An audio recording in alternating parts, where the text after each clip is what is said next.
Tu es mon Père, Tu es mon roi.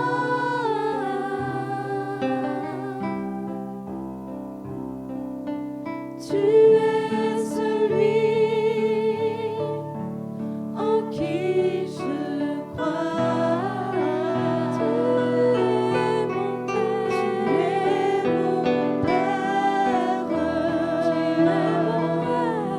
Tu es mon roi. Tu es celui en qui je crois. Tu es celui, Jésus, en qui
sachant que je suis pécheur, mais couvert par le sang de l'agneau. J'ai trouvé le plus grand amour qu'on m'ait donné. Tu as offert ta vie, quel grand sacrifice.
Ta grâce m'a trouvé tel que je suis. Je dépose entre tes mains ma vie, majesté. Majesté.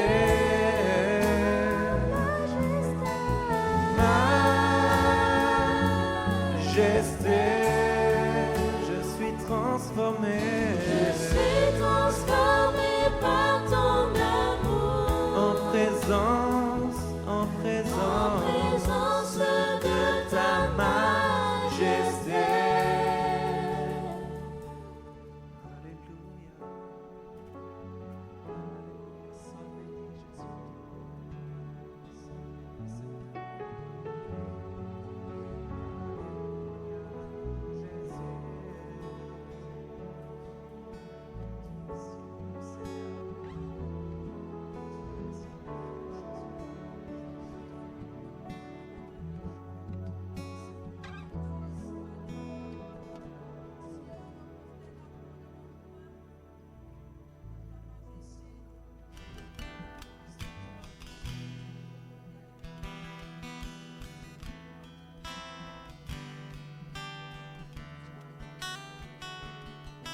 Je viens t'offrir, Seigneur, ce que j'ai de meilleur. Je viens t'offrir ma vie. Oui, à toi Jésus-Christ. Et même si je suis fragile, et même si c'est difficile, je chanterai gloire à l'Éternel. Je chanterai louange à son nom. Je chanterai Dieu, mon essentiel. Je chanterai en l'honneur de son nom. Je viens te dire, Seigneur, que tu es mon bonheur. Rien ne peut détruire notre bel avenir. Même si je suis fragile, et même si c'est difficile, je chanterai gloire à l'Éternel. Je chanterai louange à son nom. Je chanterai Dieu, mon essentiel. Je chanterai en l'honneur de son nom. Toute ma vie, je redirai que tu as donné ta vie. Toute ma vie, je redirai que je n'ai payé le prix. Toute ma vie, je redirai que pour lui. Je chanterai gloire à l'Éternel.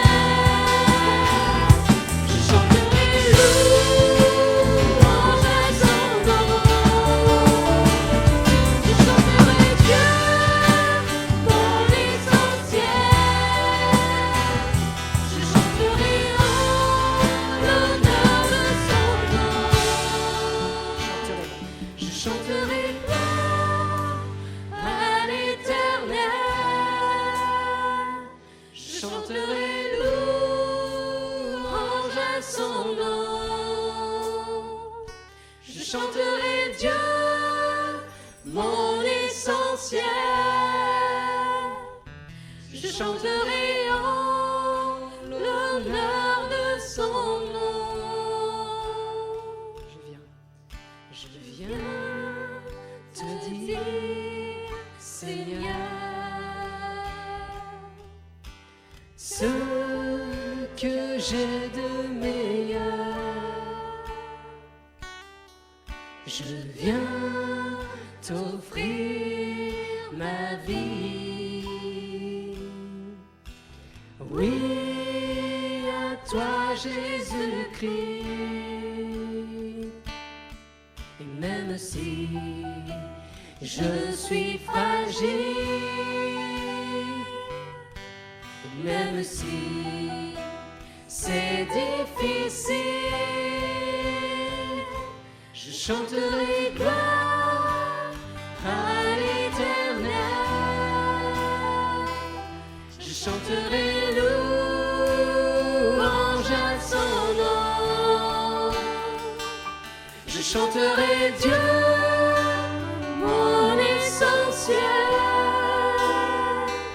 Je chanterai en l'honneur de son nom.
Bonjour à tous, on est aujourd'hui dimanche et j'aimerais lire avec vous un texte dans les Actes des Apôtres au chapitre 9 et au verset 1.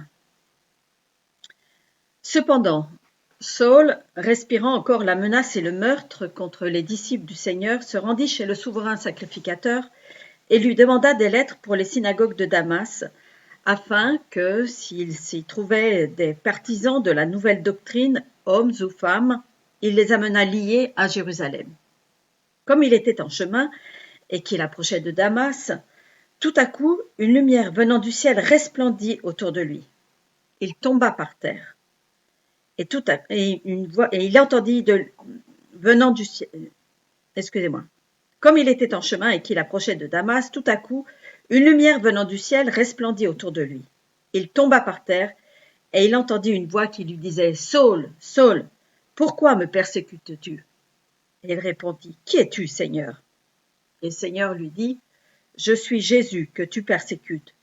Il te serait dur de regimber contre les aiguillons. » Tremblant et saisi d'effroi, il dit « Seigneur, que veux-tu que je fasse » Et le Seigneur lui dit « Lève-toi, entre dans la ville et on te dira ce que tu dois faire. » Les hommes qui l'accompagnaient demeurèrent stupéfaits. Ils entendaient bien la voix, mais ils ne voyaient personne.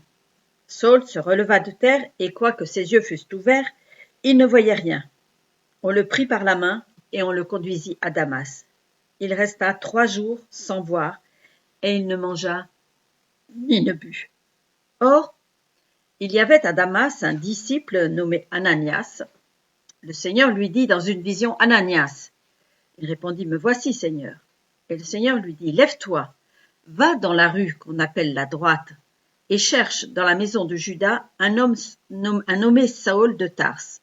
Car il prie et il a vu en vision un homme du nom d'Ananias qui entrait et qui lui a imposé les mains afin qu'il recouvre la vue. » Ananias répondit « Seigneur, j'ai appris de plusieurs personnes tous les maux que cet homme a fait à tes saints dans Jérusalem. Et il a ici des pouvoirs de la part des principaux sacrificateurs pour lier tous ceux qui invoquent ton nom. » Mais le Seigneur lui dit « Va, car cet homme est un instrument que j'ai choisi pour porter mon nom devant les nations, devant les rois et devant les fils d'Israël. Et je lui montrerai tout ce qu'il doit souffrir pour mon nom. » Ananias sortit, et lorsqu'il fut arrivé dans la maison, il imposa les mains à Saul en disant « Saul, mon frère, le Seigneur Jésus qui t'est apparu sur le chemin par lequel tu venais m'a envoyé pour que tu recouvres la vue et que tu sois rempli du Saint-Esprit. » Au même instant, il tomba de ses yeux comme des écailles et il recouvra la vue. Il se leva et fut baptisé, et après qu'il eut pris de la nourriture, les forces lui revinrent. J'ai voulu regarder dans ce texte tout ce qu'il y a comme vision. Il est parlé de plusieurs visions ou de façons de voir les gens, les idées, les circonstances. Et je pense que chacun de nous a un arrière-plan culturel, social ou familial qui le conditionne dans sa façon de voir, et donc cela oriente ses réactions. Lorsqu'on accepte de réajuster cette vision avec l'aide du Saint-Esprit, nous rendons compte des erreurs d'appréciation que nous avons pu faire dans tel ou tel domaine ou que nous faisons encore. Dans cet épisode de la conversion de Saul, le Seigneur a utilisé plusieurs manières d'agir pour donner à chacun l'occasion de faire le point sur sa propre vision. Alors on va voir dans un premier temps la vision de Saul sur cette fameuse nouvelle doctrine avant et après sa rencontre avec Jésus. Alors avant, comment voyait-il cela?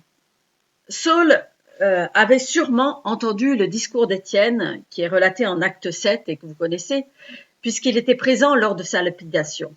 Il avait donc une certaine approche de cette nouvelle doctrine et cela, confronté à ce qu'il avait reçu lui comme enseignement auprès du célèbre Gamaliel, dont il est fait mention dans les Actes également, ça pouvait provoquer vraisemblablement une grande interrogation, voire même de la colère, puisqu'il était prêt à aller demander des lettres pour exterminer tous ceux qui abandonnaient les croyances instituées par les anciens.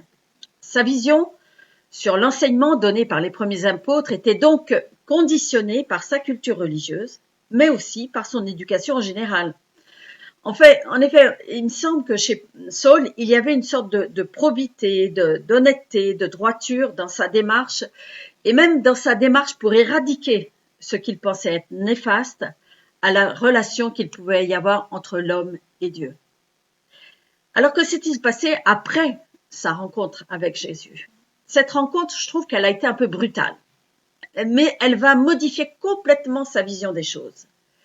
La vision qu'il a de Jésus est à la mesure, je dirais, de son caractère.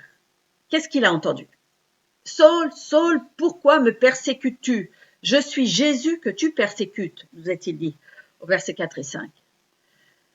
Comme la vision que Jésus avait sur Paul était vraiment complète, Jésus a une vision complète de ce qu'on est en général et donc de Saul en particulier, je crois que Jésus a adapté son interpellation qui nous semble quelque peu brutale, mais il l'a adapté justement à ce caractère entier de Saul. Pourquoi Saul n'a-t-il pas défendu son point de vue, sa vision des choses? Il aurait pu devant ce qu'il entendait et ce qu'il voyait. Moi, je pense que la vision qu'il a eue à ce moment-là ne pouvait prêter à aucun doute pour lui. Et comme il était entier dans son caractère, il ne pouvait émettre aucune objection à la réponse de Jésus. Il a tout de suite accepté le jugement de Jésus que portait Jésus sur ses agissements. Il ne s'est pas dérobé, il n'a pas essayé de trouver des excuses. Cette question « Pourquoi me persécutes-tu » il l'a accepté. Mais il a accepté aussi de s'être trompé et a demandé de l'aide pour comprendre et se mettre en route pour une autre destination. Lui, qui avait sûrement tout programmé pour arrêter les chrétiens, va devoir apprendre pas à pas à être dépendant de gens qu'il ne connaît pas. Au verset 6, on l'a lu, il nous est dit, le Seigneur lui dit, lève-toi, entre dans la ville et on te dira ce que tu dois faire. Et je crois que là, c'est l'apprentissage de la foi que Paul démarre avec cette autre vision. Sa vision de la nouvelle doctrine va donc se construire au fur et à mesure de sa marche avec Jésus. Et elle ne cessera d'évoluer tout au long de son existence et de son ministère. Il doit en être de même pour nous. La révélation que nous avons de Jésus au travers de l'annonce de l'Évangile au début de notre marche chrétienne doit constamment évoluer et s'enrichir d'expériences nouvelles tout au long de notre marche dans la foi au Fils de Dieu. Saul est resté 3 jours sans voir, nous est-il dit au verset 9. Il semble que la vision qu'il a eue sur le chemin n'aurait pas suffi à le convaincre complètement sur ce qu'il était et sur le fait qu'il devait dès maintenant apprendre à dépendre complètement de la volonté de Dieu, même au travers de ceux que Dieu lui-même placerait sur sa route. Sa première leçon de dépendance a donc été, durant ce temps d'aveuglement physique, d'avoir une autre vision spirituelle, celle d'un nommé Ananias, qui viendrait lui imposer les mains pour qu'il recouvre la vue. On est en droit de penser que Saul avait vraiment besoin de ces précisions pour accepter la volonté de Dieu dans sa vie. Et Dieu va encore user de bonté envers lui. Le Seigneur va comme concrétiser l'aveuglement dans lequel il se trouvait par ces écailles qui lui tombent des yeux lors de la prière d'Ananias pour lui.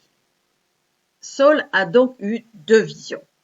La première sur Jésus par une lumière venant du ciel, et la deuxième pour accepter sa dépendance vis-à-vis de ceux qu'il voulait persécuter. Et je dirais même qu'il a eu une 3e vision sur lui-même, au travers des écailles qui sont tombées de ses yeux. Les 2 premières visions lui ont donné la révélation de qui était Jésus et de sa volonté, et l'autre de ce qu'il était lui-même. Mais les 3 étaient complémentaires et il avait besoin de ces 3 étapes pour entrer pleinement dans cette nouvelle vie. Saul, qui deviendra plus tard l'apôtre Paul, a eu des remises à niveau régulièrement, que ce soit au travers des épreuves qu'il a traversées, et on le voit bien quand on lit les épîtres dites de la captivité, et les épîtres aux Éphésiens, aux Philippiens, aux Colossiens, mais également lorsqu'il relate sa vision dans laquelle il fut ravi au 3e ciel. Et vous pouvez lire ça, d'ailleurs on va la lire dans la deuxième lettre aux Corinthiens, au chapitre 12. Voici ce qu'il nous dit. S'il faut se glorifier, cela n'est pas bon. J'en viendrai néanmoins à des visions et à des révélations du Seigneur. Je connais un homme en Christ qui fut, il y a 14 ans, ravi jusqu'au 3e ciel. Si ce fut dans son corps ou hors de son corps, je ne sais, Dieu le sait. Et je sais que cet homme, si ce fut dans son corps ou hors de son corps, je ne sais, Dieu le sait, fut enlevé dans le paradis et qu'il entendit des paroles ineffables qu'il n'est pas permis à un homme d'exprimer. Je ne me glorifierai d'un tel homme, mais de moi-même. Je ne me glorifierai pas, sinon de mes infirmités. Si je voulais me glorifier, je ne serais pas un insensé, car je dirais la vérité. Mais je m'en abstiens, afin que personne n'ait à mon sujet une opinion supérieure à ce qu'il voit en moi ou à ce qu'il entend de moi. Et pour que je ne sois pas enflé d'orgueil à cause de l'excellence de ces révélations, il m'a été mis une écharde dans la chair, comme un ange de Satan pour me souffleter et m'empêcher de m'enorgueillir.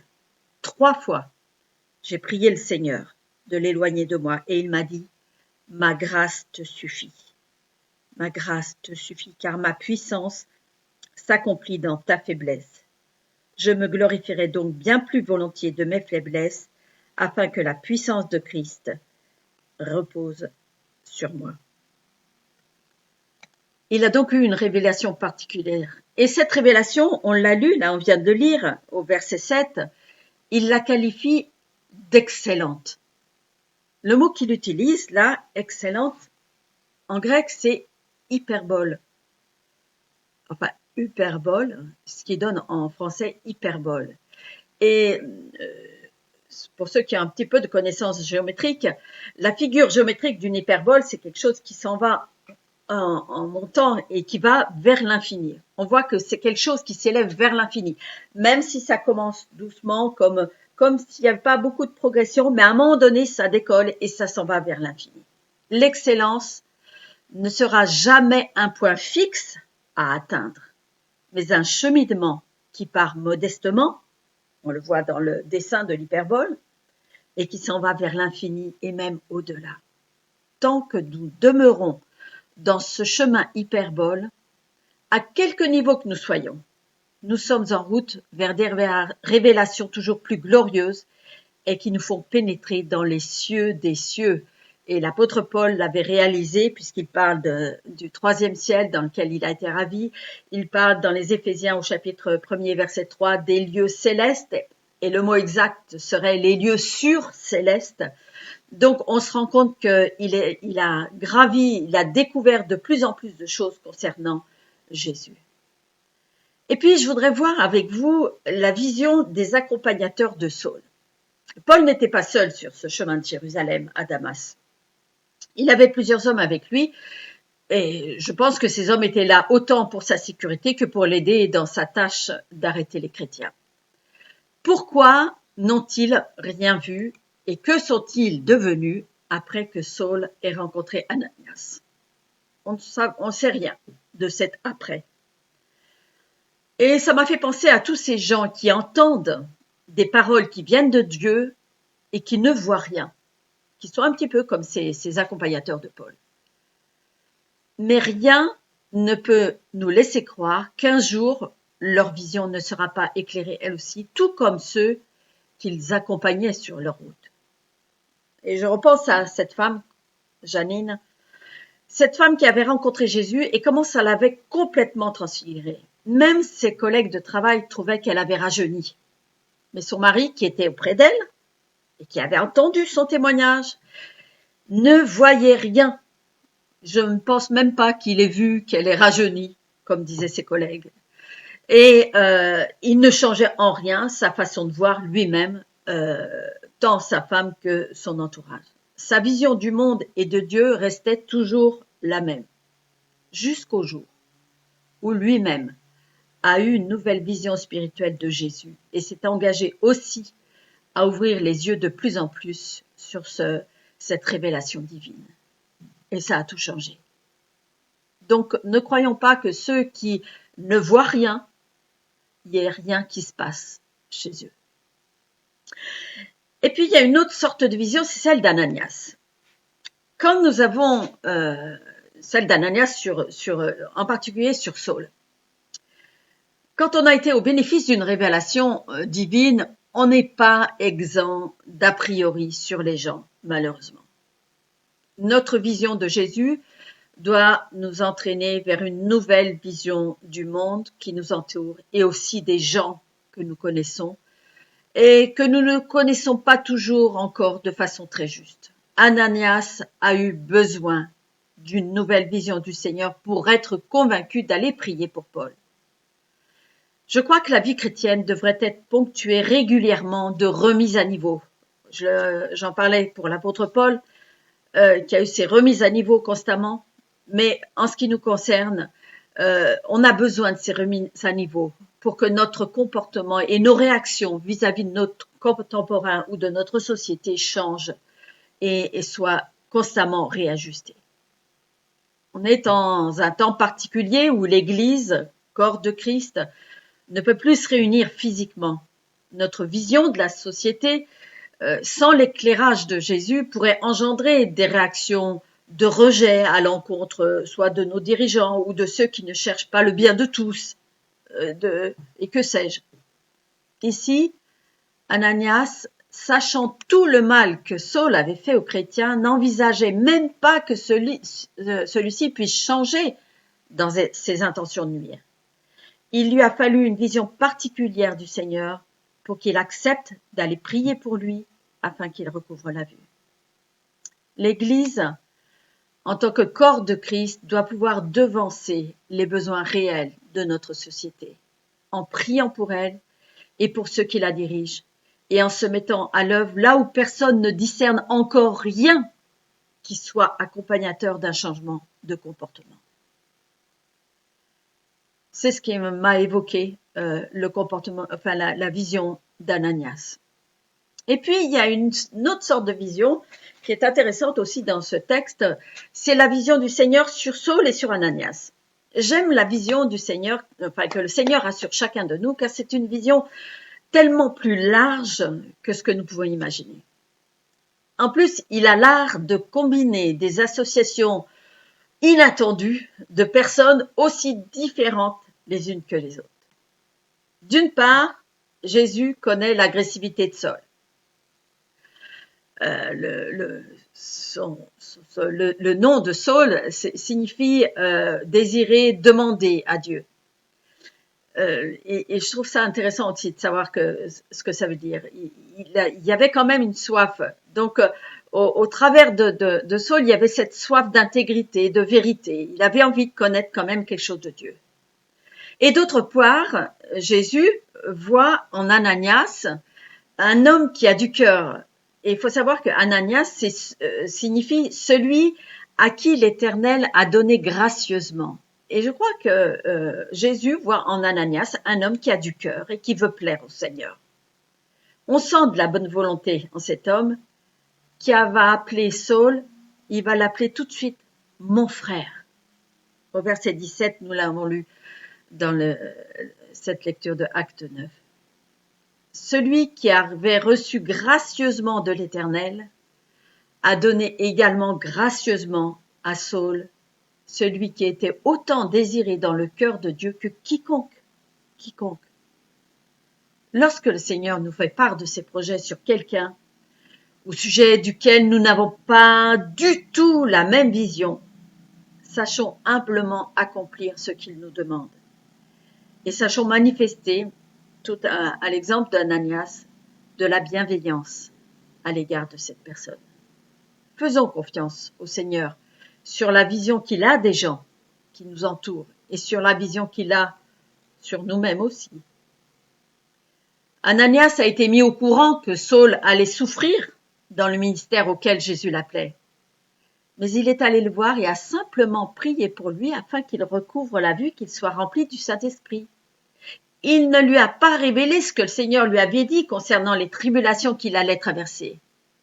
Mais lui, Ananias, avait sûrement eu besoin de cette précision du Seigneur pour élever sa prière avec force et conviction en faveur de Saul.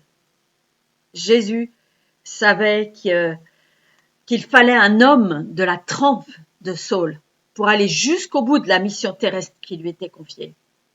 Et Jésus savait qu'il fallait un homme plein de compassion comme Ananias pour prier pour un ancien persécuteur de l'Église. Alors, en conclusion, ce texte sur l'appel de Saul de Tarse nous a fait découvrir des visions différentes, tant de la part du Seigneur que de la part des personnages en présence. On se rend compte que ce n'est qu'un aperçu des différentes manières dont le Seigneur veut révéler ses projets.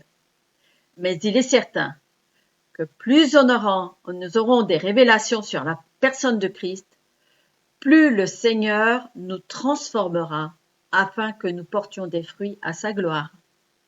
Ne cherchons pas des visions pour satisfaire un sentiment de spiritualité exagérée, mais soyons transformés intérieurement pour porter des fruits qui nourriront aussi ceux qui nous entourent. L'apôtre Paul, qui a écrit la lettre aux Éphésiens, est bien loin de celui qui gardait les vêtements lors de la lapidation d'Étienne. Il en est bien loin, c'est plus le même. Puissions-nous être chaque jour renouvelés dans tout notre être, par des visions toujours plus justes de qui est Jésus, mais également de qui nous sommes et où nous en sommes. Dimanche dernier, Gérald avait commencé sa prédication avec ce verset de 2 Corinthiens 3,18 et je le reprendrai dans ma conclusion. Nous tous, qui, le visage découvert, contemplons comme dans un miroir la gloire du Seigneur, nous sommes transformés à son image, dans une gloire dont l'éclat ne cesse de grandir. Et c'est là l'œuvre du Seigneur, c'est-à-dire de l'Esprit. De même que l'éclat de sa gloire ne cesse de grandir, de même nous ne cesserons de grandir dans la connaissance du Fils de Dieu sur une route hyperbolique. Et en conclusion de ma conclusion, je vous laisserai ce verset que j'affectionne particulièrement de l'évangile de Jean, chapitre 17, verset 3. La vie éternelle, c'est qu'ils te connaissent, toi, le seul vrai Dieu, et celui que tu as envoyé, Jésus-Christ. La vie éternelle consiste à te connaître, toi, le Dieu unique et véritable, et celui que tu as envoyé, Jésus-Christ. Amen. Prions ensemble. Merci Seigneur pour ce temps que nous avons pu mettre à part avec toi dans l'étude de ta parole, dans l'écoute de ta voix, Seigneur. Donne à chacun de pouvoir se réajuster à chaque étape de sa vie, Seigneur, afin que nous puissions aller les uns et les autres en grandissant, non pas en connaissance qui nous fait enfler d'orgueil, mais en connaissance de ta personne, qui nous fait devenir de plus en plus humble et reconnaissant nos limites et notre petitesse devant ta grandeur et ta majesté. Garde-nous dans cet état d'esprit, Seigneur, afin que ton nom seul soit glorifié, Jésus. Amen.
Éternel puissant,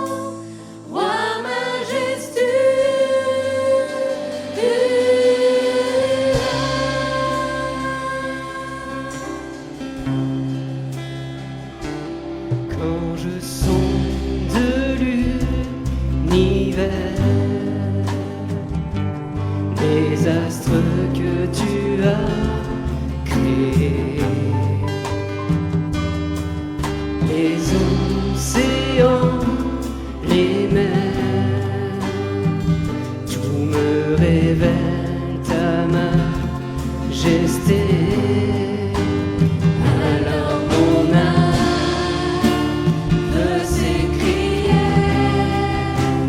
de tout mon cœur, je veux chanter. Alors mon âme veut s'écrier de tout mon cœur, je veux chanter. Oh Dieu, tu es infiniment grand, éternel puissant, roi majestueux. Oh Dieu, tu es infiniment grand, éternel puissant, roi majestueux.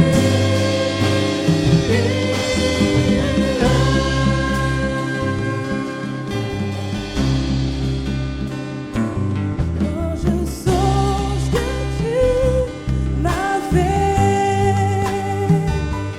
que tu t'es révélé à moi, que pour moi tu as tout créé, tout me révèle ta bonté. Alors mon âme veut s'écrier de tout mon cœur, je veux chanter.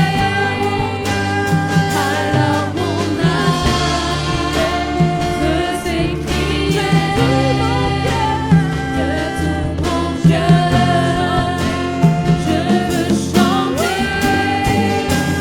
Oh Dieu, tu es infiniment grand, éternel puissant, roi majestueux.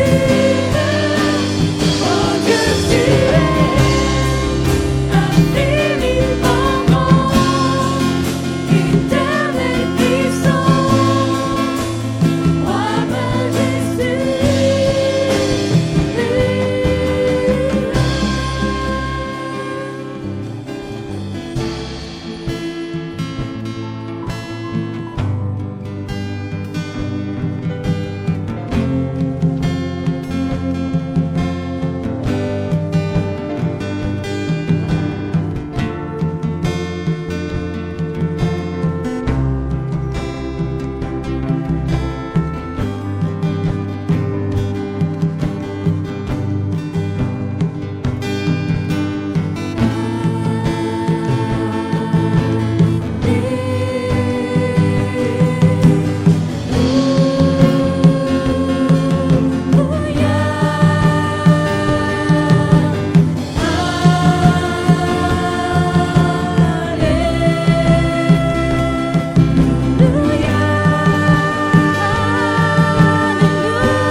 Alors mon âme veut s'écrier de tout mon cœur, je veux chanter. Alors mon âme veut s'écrier de tout mon cœur, je veux chanter. Oh Dieu, tu es infiniment grand, éternel puissant,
J'ai